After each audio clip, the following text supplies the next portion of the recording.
and I'm a sophomore at Homestead High School in Sunnyvale, California, and today I'm going to be reading to you guys Horton Hears a Who, which is one of my favorite books.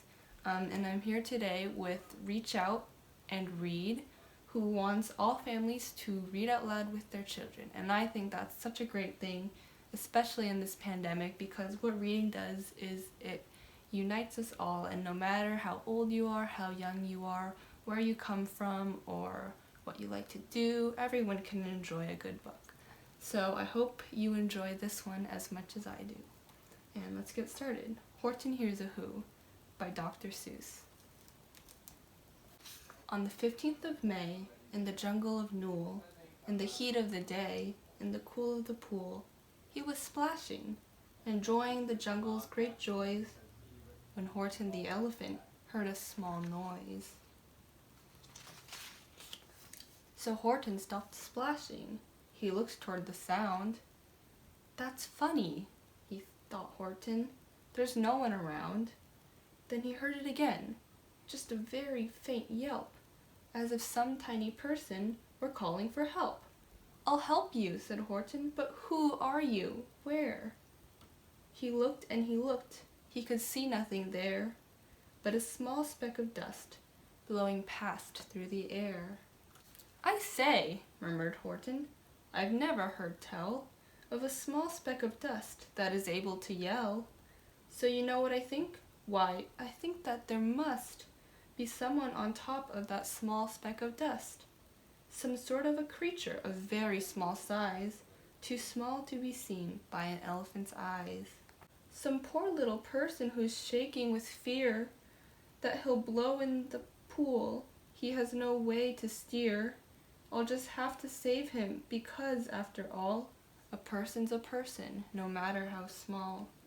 So, gently, and using the greatest of care, the elephant stretched his great trunk through the air, and he lifted the dust speck and carried it over and placed it down, safe, on a very soft clover. "Humph!" hummed a voice. 'Twas a sour kangaroo. And the young kangaroo in her pouch said "Humph!" too. "Why, that speck is as small as the head of a pin. A person on that, why, there never has been."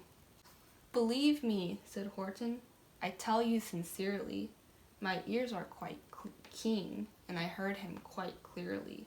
I know there's a person down there, and what's more, quite likely there's two, even three, even four. Quite likely a family for all that we know. A family with children just starting to grow. So please," Horton said, "as a favor to me, try not to disturb them. Just please let them be." "I think you're a fool," laughed the sour kangaroo. And the young kangaroo in her pouch said, "Me too.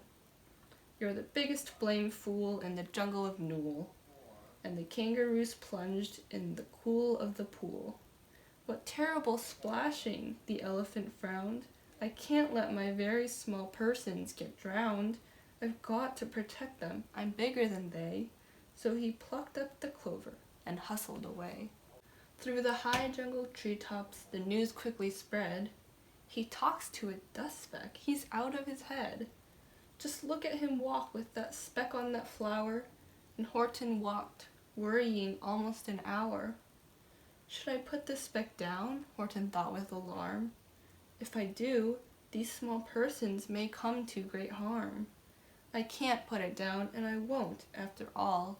A person's a person, no matter how small." Then Horton stopped walking. The speck voice was talking. The voice was so faint he could just barely hear it. "Speak up, please," said Horton. He put his ear near it.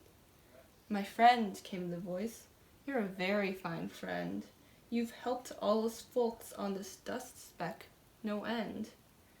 You've saved all our houses, our ceilings and floors. You've saved all our churches and grocery stores.